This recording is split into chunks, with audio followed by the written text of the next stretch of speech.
Et on voit le sourire de cette patiente. Bonjour, docteur Ezzedine, on vous retrouve pour aller un peu plus loin.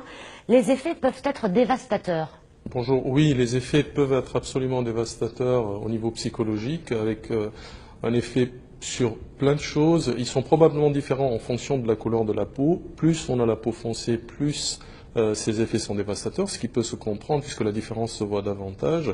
Ils peuvent être dévastateurs, il y a des signes de dépression, d'anxiété, mais aussi au point de vue de la vie sexuelle, il y a une vraie perturbation de toute la vie des patients. C'est un vrai fardeau, le vitiligo. Justement, c'est le titre d'une enquête, d'une étude que vous avez menée.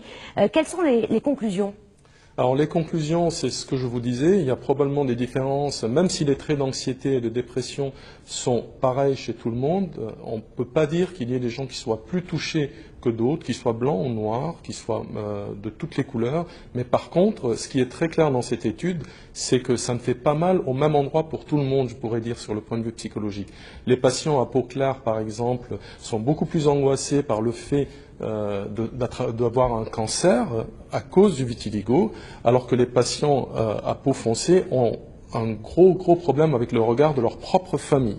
Désormais, les recherches vont se porter sur les enfants et les adolescents parce que ça les touche également. Parce que ça touche beaucoup les enfants. C'est une maladie qui se développe. La moitié des patients commencent leur vitiligo avant l'âge de 20 ans, ce qui est énorme. Et cette maladie peut être dévastatrice quand elle survient au moment de l'adolescence, parce que c'est le moment où le corps change. Et en plus, avec ce changement-là, si la peau, qui est ce qu'on donne à voir, change, ça peut devenir dramatique. Merci, docteur. On rappelle que cette maladie ne se guérit pas, mais elle se soigne. On arrive à l'absorber un petit peu. Merci pour ce décryptage. Merci à vous.